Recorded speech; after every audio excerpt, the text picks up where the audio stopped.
Cody Johnson era um rapaz social e agradável. Ele cresceu com a sua mãe e tinha um ótimo relacionamento.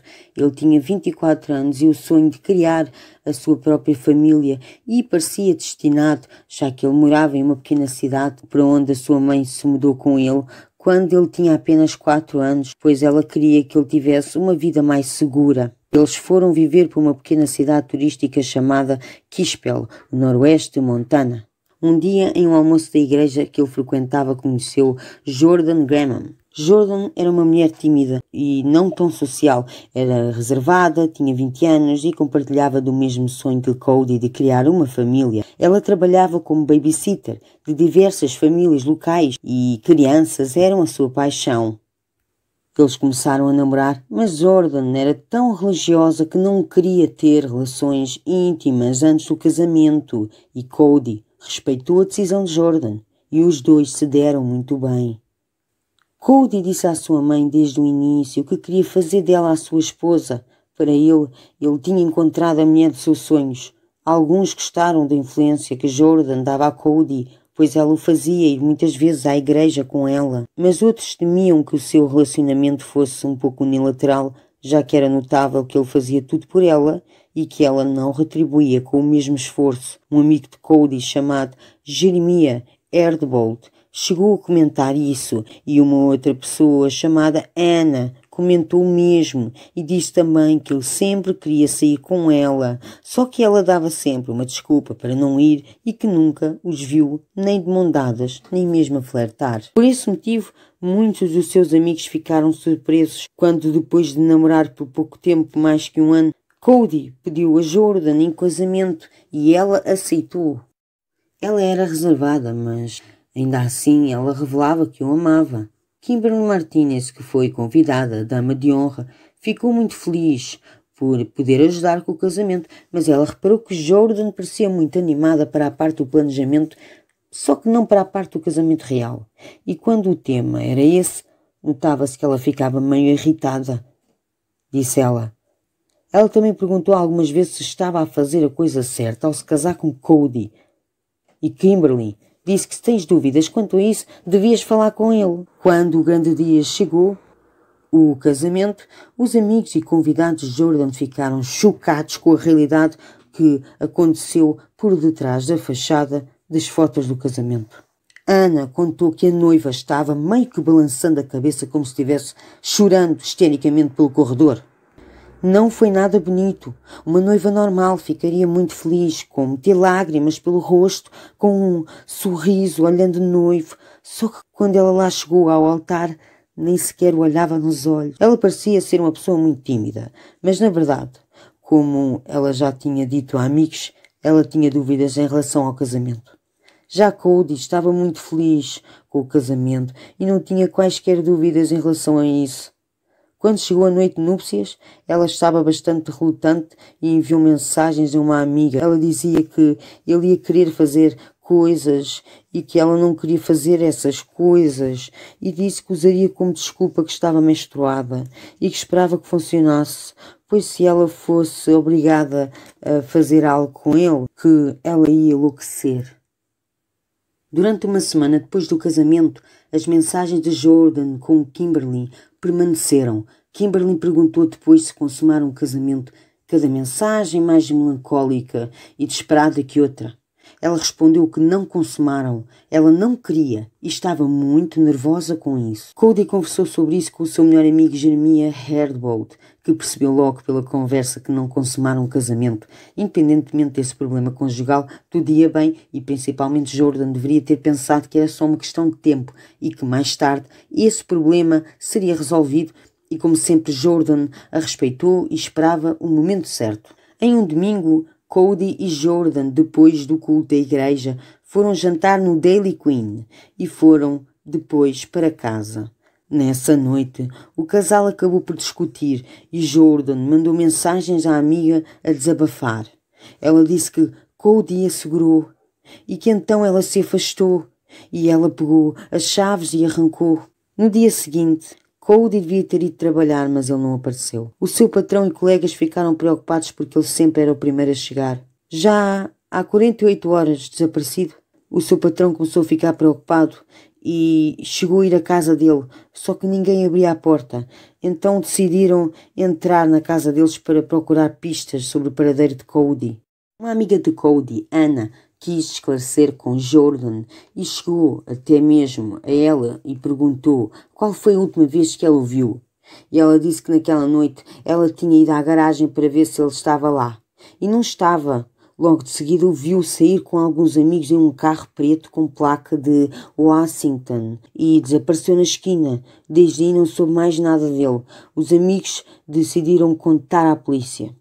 E a polícia decidiu interrogar Jordan, já que, além de esposa, foi a última pessoa a vê-lo e isso poderia ajudar a resolver a investigação. Jordan disse à polícia que os dois não costumavam brigar, mas ela já havia dito a Kimberly que eles discutiram naquela noite, por isso Kimberly começou a ficar desconfiada de Jordan. A reação de Jordan era muito estranha. Ela não respondia às perguntas e se mostrava incomodada com as pessoas na casa e por várias vezes andava sozinha pelo local e parecia tão chateada que a dada altura chegou a tirar a aliança do dedo e a jogar para o outro lado da sala. Kimberly ficou confusa com essa atitude. No fim da revisão da casa do casal pela polícia, eles pediram a Jordan para comparecer na delegacia no dia seguinte para prestar o seu depoimento. E assim foi. Foi o que aconteceu no dia 9, Jordan compareceu na delegacia. Ela contou que na noite de domingo eles voltaram para casa por volta das 8 horas da noite. Ele recebeu uma ligação de um amigo de fora que estava na cidade para saírem. Ele aceitou o convite e o policial então perguntou: "Você sabe quem é esse amigo?" Ela respondeu que não perguntou, pois ela não queria ser invasiva, que apesar de estarem casados, ele precisava do espaço dele. O policial perguntou: "Ele contou para um dia e a que horas ia voltar?" A Jordan respondeu que não. E foi nesse momento que o policial fez uma pergunta que ainda estava por esclarecer. Ele perguntou se eles tiveram alguma discussão. Só que ela respondeu que não. A polícia começou, portanto, com a investigação do caso. Parecia mais estranho a cada descoberta. Trabalharam com todas as possibilidades, desde a hipótese de ele ter fugido, mas para isso era preciso encontrar um motivo também. Trabalharam com a hipótese de que Cody talvez também pudesse ter algum envolvimento com drogas e que esses amigos que a sua esposa disse serem de fora da cidade, na verdade fossem traficantes, já que naquela área onde ela residia havia bastante histórico de tráfico. No dia 10, Jordan foi chamada novamente para depor, mas as perguntas desta vez foram um pouco mais exigentes, pois eles já tinham estudado tantas possibilidades sem nenhum êxito nem nenhuma resposta. Eles decidiram voltar-se para Jordan com um procedimento de investigação que é descartar todas as possibilidades. E decidiram que agora era hora de descartar a Jordan. A investigação mal começou e o policial perguntou: "Não acha estranho que foi um amigo que reportou o desaparecimento do seu marido? Porque não foi a própria esposa?" Ela respondeu que achava que ele ia voltar e que ela achava que estaria chateado. O policial perguntou: "Chegou a ligar para ele no dia seguinte?" Ela respondeu que não. Assim que Jordan saiu da sala de interrogatório, foi abordada pela mãe de Cody, que vinha prestar o seu depoimento. Ela chegou com o relatório de chamadas telefónicas do filho e o primeiro índice que a polícia procurou foi alguma chamada telefónica recebida por volta das 8 da noite e no horário que Jordan disse que ele tinha recebido a chamada do amigo. A polícia encontrou uma chamada de um homem que residia em Washington e decidiram ligar para esse contacto. O número era de um amigo chamado José. Esse amigo disse que sim, realmente liguei para Cody no domingo, mas foi para avisar que encontrei a ferramenta que havia pedido emprestada a ele já fazia um tempo, cujo achei que tinha perdido e então teria dito anteriormente que ia comprar uma nova. Só que encontrei e, portanto, eu decidi ligar-lhe para dizer, para lhe contar, para que ele ficasse despreocupado. Os policiais investigaram mais sobre o José e descobriram que a sua esposa havia entrado em trabalho de parto logo a seguir essa ligação e por isso, toda aquela noite e madrugada, ele esteve no hospital, o que significa que o José tinha um álibi sólido e que por isso os investigadores voltaram-se outra vez e toda a atenção em Jordan. No início da noite daquela terça-feira, dia 10, Jordan falou com uma amiga, Hannah, e disse que, em um e-mail às 9h40 da manhã, enviado por uma pessoa chamada Tony, e que só viu isso durante a noite. O conteúdo do e-mail era estranho e dizia: Olá Jordan, o meu nome é Toady. Não se preocupe mais em procurar Cody. Ele se foi. Eu vi a sua postagem no Twitter e pensei em enviar este e-mail. Ele veio com alguns amigos e se encontrou comigo na noite de domingo no Columbia Falls. Ele disse que precisava ficar com os amigos um pouco e queria levá-los para um passeio divertido antes que fossem embora. Então ele se despediu de mim e eles partiram em um carro preto para um passeio. 3 dos outros amigos voltaram e disseram que iam dar um passeio na floresta em algum lugar e Cody saiu do carro e foi dar uma volta, uma caminhada curta. Disseram que tinham a certeza que o Cody caiu e que estava morto, Jordan. Eu não sei quem eram eles e entretanto eles fugiram, portanto, retira a queixa de desaparecimento. Cody se foi. Com certeza se foi. O Columbia Falls é um lugar localizado no Glacier National Park e Anna imediatamente falou que ele precisava mostrar aqueles e-mails imediatamente à polícia. A maneira com que ela levou a informação à polícia e a maneira com que ela se comportou na delegacia mais parecia que ela queria que as investigações terminassem, além de não mostrar preocupação com o desaparecimento do seu marido e a sua provável morte. A polícia achou o e-mail bastante suspeito. Eles ficaram com a cópia do e-mail e enviaram para o setor TI investigativo para que fosse investigada a origem da mensagem. Devido ao seu conteúdo, eles tiveram que averiguar o local mencionado no e-mail. Era um local com 1000 km de trilhas acessíveis. Jordan e a sua amiga Anna decidiram juntas e sozinhas ir a esse parque tentar procurar alguma pista que levasse a Cody. Durante o trajeto, Anna ficou surpreendida com a reação de Jordan, sorrindo com um braço para fora da janela, como quem quer sentir o vento bater na palma da mão, sem sequer mostrar qualquer sinal de angústia ou preocupação com o que estava a acontecer e o que poderia encontrar. Era tarde e por esse motivo elas não ficaram muito tempo e acabaram por regressar para casa sem achar nada. Na quinta-feira seguinte, dia 11, alguns outros amigos se juntaram e decidiram ir ao parque procurar por pistas que levassem a Cody, e Jordan foi com eles. Ainda no carro, enquanto percorriam um trajeto na montanha, os amigos decidiram parar para olhar em redor. Só que Jordan recusou-se, com o argumento que eles deveriam continuar a subida, pois ela sentia que Cody não estava ali. Portanto, eles continuaram o trajeto até praticamente o topo da montanha. Ao chegarem ao limite de acesso a carros, pararam em um estacionamento. Jordan desceu do automóvel e contou que aquele era um lugar muito especial para ela e Cody, e se estivesse em algum lugar deste parque, com certeza ele estaria por aqui. O lugar para o qual ela começou a levar os amigos era bastante perigoso, e enquanto caminhava, ela começou a dizer que sentia a presença de um Espírito Santo que a queria guiar pelo caminho correto e que com certeza que o Cody estaria por ali. Os amigos olharam uns para os outros, sem entender nada, e então, quando ela chega à ponta de um penhasco, ela aponta para baixo e diz assim: está ali, é onde Cody está. Os amigos, sem acreditarem muito, se aproximaram e olharam.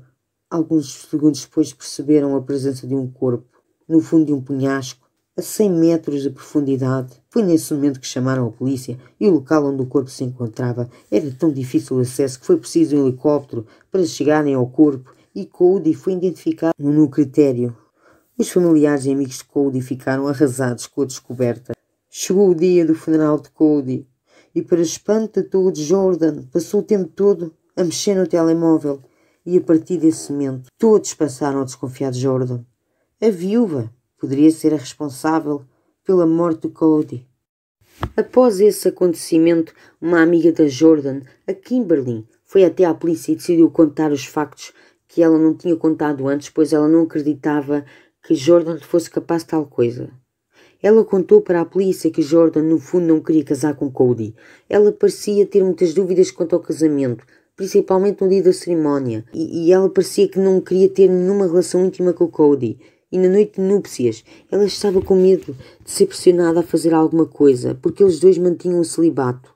Ela mandou mensagem no dia do casamento que dizia: era para eu estar feliz, mas não estou. Eu disse a Cody que estou naqueles dias para não ter que consumar o casamento. Se ele tentar fazer alguma coisa, eu vou enlouquecer. E eu aí respondi-lhe: tens que conversar com ele. Ele agora é teu marido. Diz-lhe como te sentes e ele vai entender. E Jordan lhe respondeu: se eu disser a ele como me sinto, eu vou partir o coração dele. Já no dia 5 de julho, ela me mandou uma mensagem a dizer: ele me segurou ontem à noite com muita força, com a mão no meu rosto. Ele estava muito irritado. Eu consegui escapar e correr, mas ele arranhou-me com as chaves do carro. Kimberly conta também que no domingo de manhã, dia 7, ela escreveu: bem, eu vou conversar com ele hoje. E eu respondi que ia rezar por eles. E aí ela disse uma coisa estranha. Disse que se eu não ouvisse falar mais dela naquela noite, seria porque lhe tinha acontecido alguma coisa. Mais tarde, mandei mensagem a dizer olá e ela disse: está tudo bem. Depois da situação do velório e do depoimento de Kimberly, saiu o resultado da origem do e-mail de Tony. Descobriu-se que foi enviado do computador do padrasto de Jordan e, posteriormente, soube-se que Jordan estava na casa dele no exato momento em que a mensagem foi enviada. Além de que a conta de Cody foi criada minutos antes da mensagem. As localizações do telemóvel de ambos naquela noite indicavam que o casal esteve no parque naquela noite exatamente às 21h17.